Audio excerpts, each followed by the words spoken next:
Hello বন্ধুরা, অর্চনা চক্রবর্তীর চ্যানেলে আপনাদের অনেক অনেক স্বাগত। আশা করি আপনারা ভাবছেন আর আমিও এখন আপনারা দেখছেন একটা আমারই তৈরি করা শর্ট ফিল্ম। একটি বাচ্চা মেয়ে অন্যান্য চরিত্রে একাধিক চরিত্রে অভিনয় করছে।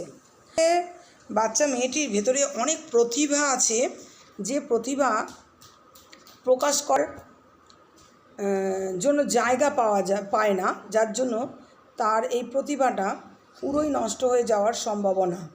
কারণ তার বাড়িতে যারা আছেন সেইভাবে সময় পান না তার পেছনে যে নাচ নাটক বা এইসবে তাকে প্রশিক্ষণ দিয়ে প্রশিক্ষিত করে তুলতে।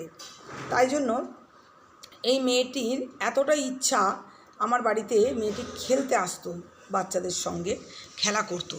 খেলতে খেলতে আমি যখন রিলস বানাই সে দেখে খুব আনন্দ পেয়ে আমার রিলসে অংশগ্রহণ করার জন্য ইচ্ছা প্রকাশ করলো।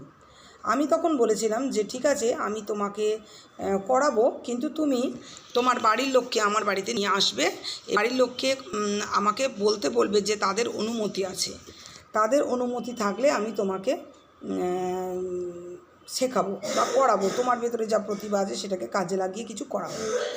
তা এটা খেলার বয়স, মানে পড়ে এত তাকে কিছু মানে তার ভেতরে অনেক ট্যালেন্ট আছে, সেইটাকে তাকে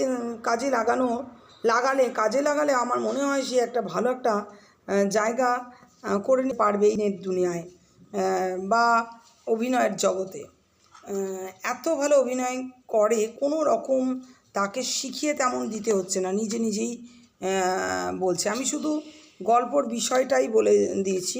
প্রথম দিকে 2-3টে ভিডিও করেছিলাম আমি নিজে স্ক্রিপ্ট লিখে, এবং স্ক্রিপ্টটা আমি যা লিখছি সেটা কেটে কেটে বলে। কিন্তু এইখানে যেটা দেখছেন তাতে বেশি আমাকে কিছু বলতে লাগেনি, ও নিজের থেকে বেশি কথা ঢুকিয়ে সেটাকে একটা বাস্তব রূপ দিয়েছে।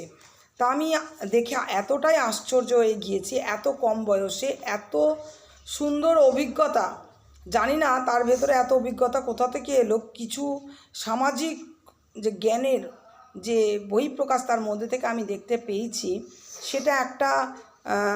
সেটা দেখলে অনেকেই হয়তো বলবেন মেয়েটি খুব পাকা, কিন্তু মেয়েটির ভেতরে এত কম বয়সে এত কিছু জেনে গিয়েছে যে সমাজের অনেক কিছু ব্যাপার, যেমন আমরা জানি না বিবাহের যে দেখতে আসার ব্যাপারগুলো আমরা অনেক বড় বয়সেই জানতে পেরেছি, কিন্তু সেইটাকে দেখা এবং এত সুন্দর করে অভিনয় করে ফুটিয়ে তোলা, এটা আমি অবাক হয়ে গিয়েছি।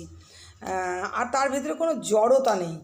আমি এই নেটের বা এই ভিডিওর মাধ্যমে আমি যেহেতু আমার পেজে আমার সাধ্যের মধ্যে আমি নেট দুনিয়ায় প্রকাশ করতে বা বিকাশ করতে চেষ্টা করছি, যে যার যা প্রতিভা আছে সেটা যদি সামাজিকভাবে বা সমাজে ভালো মানুষের নজরে পড়ে যায়, তাহলে হয়তো সে সুযোগ পেয়ে যেতে পারে ভালো কোনো জায়গায়। তাহলে তার জীবনে বড় হওয়ার পড়াশোনা শেখার পাশাপাশি তার ভেতরে যে যোগ্যতাটা আছে, এতটা ভালো যোগ্যতা কাউকে শেখালেও হয় না। তাহলে স্বতঃস্ফূর্তভাবে যার ভেতরে এই যোগ্যতাটা এত কম বয়সে আছে, সে বড় হয়ে বা তাকে যদি শেখানো যায়, তাহলে কত ভালো একটা সমাজের ক্রিয়া করতে পারবে। মানে অভিনয়ে এখন জগতে দেখছেন অনেক অভিনেতা অভিনেত্রী থাকার সত্ত্বেও আগেকার দিনের মতো অভিনেতা অভিনেত্রীর খুব অভাব। এই ধরনের ট্যালেন্ট আছে এমন মানুষকে যদি কেউ গড়ে নিতে পারেন তো পারবেন।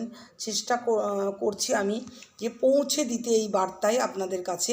যদি কারোর ইচ্ছা হয় বা কারোর মনে হয় যে না এর ভেতরে কোনো প্রতিভা লুকিয়ে থাকতে দেখেন তার ভেতরে, তাহলে অবশ্যই আমার মনে হয় আপনারা আমার সঙ্গে যোগাযোগ করবেন। সরাসরি কোনো রকম মাধ্যম দিয়ে যোগাযোগ করতে হবে না, সরাসরি তাদের সঙ্গে কথা বলিয়ে দেবো, তাদের যোগাযোগ করিয়ে দেবো, এবং তাদের বাড়িতে তাদের মানুষের সঙ্গে আপনারা সরাসরি কথা বলে নিতে পারবেন। আমি কোনো মাধ্যম হয়ে থাকবো না, বা কোনো রকম লাভজনক কোনো অর্থ আমি গ্রহণ করব না। এর জন্য আমি কোনো দাবিও করব না যে তা একে সুযোগ যদি কেউ দেয় তাহলে তার জন্য আমার কোনো দাবিও থাকবে না।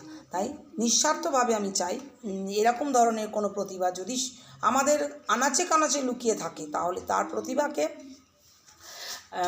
অন্তত সমাজের যারা সন্ধান করেন এরকম একটা ছোট বাচ্চা যে কোনো ভালো অভিনয় করতে পারবে সেরকম ধরনের সন্ধান করেন অনেকে, যার জন্য অনেকে অডিশন নেন, কিন্তু অডিশন পর্যন্ত পৌঁছানোর ক্ষমতা বা বাড়ির লোকের সময় অনেক মানুষেরই থাকে না, যোগ্যতা অনেকের থাকে, সেই যোগ্যতাটা পৌঁছায় না সঠিক জায়গায়। তার জন্যই আপনাদের কাছে আমি এই ভিডিওটা করলাম, জানালাম, বলতে চাইছি এটাই যে অন্তত যদি মনে হয় যে এর ভিডিও, অনেক ভিডিওই দেখতে পারবেন আমার এই অর্চনা চক্রবর্তীর পেজে, এই অর্চনা চক্রবর্তীর আমার ফেসবুক পেজ আছে, সেই পেজে দেখতে পারবেন। আবার অর্চনা চক্রবর্তী এই ইউটিউব চ্যানেলে আপনারা দেখতে পারবেন। আমাকে খুবই আগ্রহ সহকারে প্রত্যেক দিন সকালবেলা উঠলেই ফোন করবে, কখন যাব, আবার বিকেলবেলায় ফোন করে আসতে চাইবে। সব সময় বেশিরভাগই আমি রেস্ট করলে তাকে তার পেছনেই আমি সময় দিচ্ছি, রেস্টের টাইমটা, কারণ আমারও সময়ের খুব অভাব, তার জন্য আমিও সব সময় দিতে পারি না। সে অবাক লাগে, ঘন্টার পর ঘন্টা চলে যায়, তবু তার মধ্যে একটা বাচ্চা মেয়ে, কোনো বোর লাগে না যে এটা করব না, অভিনয়টা করব না, হ্যাঁ, এটা বোর লাগে না। এর ভেতরটা মানে ব্যাপার আছে, আপনারা যদি এর অভিনয়টা দেখতে পারেন। এর নাম ময়ূরাক্ষী। তবে অবশ্যই পরে অনেক জানি না, তার বাড়ির লোক, তার ঠাকুমা এসেছিলেন আমার কাছে এসে বললেন ঠিক আছে, যদি কোনোভাবে যদি ওকে তুমি করাতে পারো করো। আমি বললাম আমি পোস্ট করব এরকম ইউটিউব চ্যানেল ফেসবুকে, তাহলে আপনাদের কোনো আপত্তি নেই তো? তা বললেন না, আমাদের কোনো আপত্তি নেই, যদি এই করার জন্য যদি ওর যদি জীবনে কিছু ভালো হয় তাহলে সেটা আমরা তো চাইবই, তাই জন্য আমি রাজি হয়েছি। নইলে একটা বাচ্চা মেয়েকে অন্তত আমি আমার ভিডিওর মধ্যে অন্তর্ভুক্ত করতাম না। আমি আমার ভিডিওতে কেবলমাত্র আমার ভিডিওই ছাড়ি, এবং আমার যে সমস্ত চিন্তা ভাবনা আমাকে দেখিয়ে আমার নাচ, আমার অভিনয়, আমার হচ্ছে সব কিছু যেগুলো আমি আনন্দ উপভোগ করি, রাস্তায় বেরোই, ঘুরি, অনুষ্ঠান বাড়ি যাই, সমস্ত কিছু আমি ভিডিওর দ্বারা আপনাদের কাছে শেয়ার করি। এইগুলো আমি করি কেবলমাত্র আমার পেজ, আমার প্রোফাইল, আমার ইউটিউব চ্যানেল আমার মধ্যে। কিন্তু এই বাচ্চাটির সম্বন্ধে হয়তো অভিনয় দেখে অনেকেই মুগ্ধ হবেন, তাই জন্য তার ব্যাপারে অনেকেই জানতে চাইতে পারেন। তাই আমি বললাম মেয়েটি 4 পড়ে, বেশি বড় নয়, অথচ তার ভেতরে এতটা প্রতিভা, সে শুধু অভিনয় করে না, একটা অভিনয়ের যদি বিষয়টা বলে দিই, গল্পটা পর্যন্ত ও গর্ব করে নিজের থেকে স্ক্রিপ্ট বানিয়ে ফেলবে। এরকম ধরনের আমি ওর ভেতরে এতটাই যোগ্যতা দেখেছি, কিন্তু দেখে আমারও সীমাবদ্ধ ক্ষমতা, তাই আমারও কিছু করার নেই। আমার সীমাবদ্ধ ক্ষমতার মধ্যে যেইটুকু করণীয়, যে আমি জানান দিয়ে দিলাম আপনাদের কাছে যে মেয়েটি যথেষ্ট যোগ্য, আপনারা পারলে একটা মাটির দলা যেমন খুশি অন্তত তাকে দিয়ে করানো যেতে পারে। খুবই কাজে লাগার মতন তার যোগ্যতা আছে। হ্যাঁ, পড়াশোনায় শুনছিলাম ভালো, কিন্তু পড়াশোনার ব্যাপারে আমি তার কিছুই জানি না যে ভালো মন্দ, কিন্তু তার ভেতরে মানে এতটাই সে স্মার্ট যে কখনো তার যে কোনো অভিনয় সে করে দিতে পারে। তার প্রমাণ স্বচক্ষে একটা বয়স্ক মহিলার অভিনয় করেছে, এবং নিজেই অভিনয় করেছে, মেয়ের নিজেই অভিনয় করেছে, দিদির নিজেই অভিনয় করেছে, মায়ের। তার 3টে ক্যারেক্টার কীভাবে অভিনয় করতে সক্ষম হলো সেটা একটা আশ্চর্য ব্যাপার। আপনারা আমার ভিডিওটা দেখুন, তাহলেই বুঝতে পারবেন যে আমার ভিডিওতে দেখলে আপনি বুঝতে পারবেন ওর ভিতরে অবশ্যই এমন কিছু যোগ্যতা আছে যা নেট দুনিয়ায় অনেক বাচ্চাদের মধ্যেই থাকে না বা দেখা যায় না। তাই আপনাদের কাছে এই বার্তা দেওয়ার জন্য আজকে আমার ভিডিওটা একটু বড় হয়ে গেল। এই সবগুলো দিয়ে দেখতে পাচ্ছেন, এইগুলো অভিনয় যখন করে তখনকার ভিডিওগুলোই তোলা। এটা কিন্তু ও নিজের থেকে করছে, আমি ওর থেকে নিয়ে কিভাবে এডিট করে নেব সেটা আমার ব্যাপার। ও অন্তত নিজের মতন করে যাচ্ছে। ওর এই করতে করতে সময় চলে যায়, ঘন্টা চলে যায়, ওর কিন্তু এখান থেকে যেতেই ইচ্ছা করে না, বলে আরও করবো আরও করবো। আমি বরং বলি আমার কাজ আছে সংসারে, এত তো টাইম দেওয়া যাবে না। কিন্তু ও এখন দেখছি প্রচণ্ড জেদ করছে, জেদ করে বলছে করবা না, করো আগে করো, আমি এটা এরমভাবে তুলবো ওরমভাবে তুলবো। এখন আবার নিজে নিজেই রিলস বানাচ্ছে, আমার ফোনটা নিয়ে বলছে তোমাকে ক্যামেরা ধরতে হবে না, দাও ক্যামেরা আমি ধরছি, বলে ক্যামেরা নিজেই ধরে নিজেই কী স্টাইলের সঙ্গে সব রকম করতে শুরু করে দিচ্ছে, যেন একেবারে পাকা গিন্নি। হ্যাঁ, কত দিন ধরে সংসারের কত ঘানি যেন টেনেছে সে মনে হয়।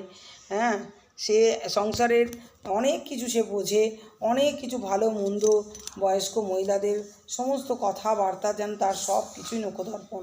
সে বয়স্ক মহিলারা যেভাবে কথা বলে, গিন্নি গিন্নি ভাব যেমন আছেন তেমনি বয়স্ক দিদিমা ঠাকুমাদের মতন কথা সে ভালোই বলতে পারে, এবং তার বলা তার অভিনয় দেখে আপনারা অবশ্যই বুঝে নিতে পারবেন গল্পটার বিষয়বস্তু কী এবং গল্পটায় কী বলতে চেয়েছে।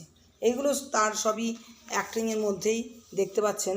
এইগুলো কিন্তু এমনি কথা বলছে না, ও নিজের থেকেই স্ক্রিপ্ট বলে নিচ্ছে। আমি শুধু বিষয়টা বলেছি, আমি বলেছি যে তার বিয়ে হয়েছে, নতুন বিয়ে হয়েছে, সে নতুন বিয়ে বাড়িতে নিজের শ্বশুরবাড়ি এসেছে, শাশুড়ি মা তাকে ডাকছে, কিন্তু সে নিজের সংসারের কাজ করতেই ব্যস্ত। শাশুড়ি মা রান্না করতে ডাকছে, কিন্তু রান্নাঘরে তার যাওয়ার এতটুকু বিন্দুমাত্র তার ইচ্ছা নেই। তার বরের ঘর গুছানো, বই গুছানো, এইগুলো, আর তার শ্বশুরমশাইকে ওষুধ খাওয়াবে বলে শাশুড়িকে দেখানো ওষুধ এবং জল খাইয়ে শ্বশুরকে খাইয়ে জল খাওয়া, ওষুধ খাওয়ানো, এগুলো সবই করছে।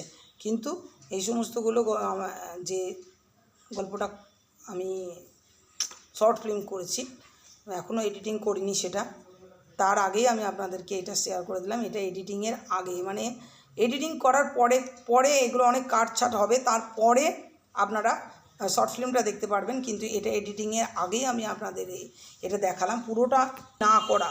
অর্থাৎ দেখছেন তো খাটের মধ্যে কতক্ষণ ধরে বসে এটা টানা ওটা টানা সেটা টানা, বোতল ছুঁড়ে ফেলা, তারপরে বইগুলো গোছ করেই যাচ্ছে, গোছ হলো না তো আবার করছে, শাড়িটা আবার 14 বার করে যেন আর পাকা গিন্নিদের মতো শাড়ি খুলে যাচ্ছে, একবার পরে যাচ্ছে, একবার এই করছে, একবার চুলের স্টাইল, একবার মানে সব রকম যেন সংসারের একটা অনেক বছর বয়সে অনেক বছর ধরে সংসার করলে যে অভিজ্ঞতা অর্জন হয়, ঠিক যেন সেই অভিজ্ঞতা অর্জন নিয়ে আমাদের এই শর্ট ফিল্মে এসেছে। আপনারা দেখবেন। আর সবথেকে দেখছেন আশ্চর্য ব্যাপার যে চুলটা বেঁধেছে, ফলস চুলটা বেঁধেছে নিজে নিজে। কখনও সেই চুল নকল চুল, কখনও সেই চুলটা নিয়ে সে বিনুনি করছে, কখনো বিনুনিটা যখন আবার ভালো লাগছে না বলছে আমাকে নিজেই খুলে নিয়ে বলছে বিনুনি আর করবো না, আবার নিজেই ক্লিপ দিচ্ছে, নিজেই সব কিছু করছে। আর দেখছেন শাড়িটা, সেটা কিন্তু শাড়ি না, আমার ওড়নাটা নিয়ে যখন তখন সে শাড়ি করছে, আমি কিছুই করে দিচ্ছি না। মানে আমি করাবো কি, ও বলছে আমি পারি, দেখো আমি পড়ি। তারপরে সত্যিকারেরই ও যে পারে তার প্রমাণ দেখিয়েই দিচ্ছে যে ও পারে। ছট করে ওই জামাটা গুটিয়ে ব্লাউজ করে ফেললো, আর এটা শাড়ি পরে ফেললো। আবার ব্লাউজটা একটু বেশি উঁচু হয়ে যাচ্ছে, আমি আবার বললাম তুমি মেয়ে মানুষ, তোমার কিন্তু এতটা উঁচু করে পরাটা ঠিক না, তখন আবার দিয়ে দিলাম। এই ধরনের করছে। দেখেছেন শাড়িটা এখন চট জলদি পরে নিল, যেন মনে হচ্ছে যেন কত বছর ধরে সে যেন শাড়ি পরা তার অভ্যাস। আমিও আজ পর্যন্ত শাড়ি ভালো পরতে পারি না, কারণ আমি নাইটি চুড়িদারই বেশি পরি। আমার স্কুল আছে, তাই স্কুলে যেতে হয় অগত্যা, তাই জন্য শাড়ি পরতে হয়। ঠিক আছে বন্ধুরা, আজকের মতো এখানেই থাকলো। পরবর্তী ভিডিও নিয়ে আমি আপনাদের সঙ্গে আবার দেখা হবে। ততদিনে আপনারা সুস্থ থাকুন, ভালো থাকুন।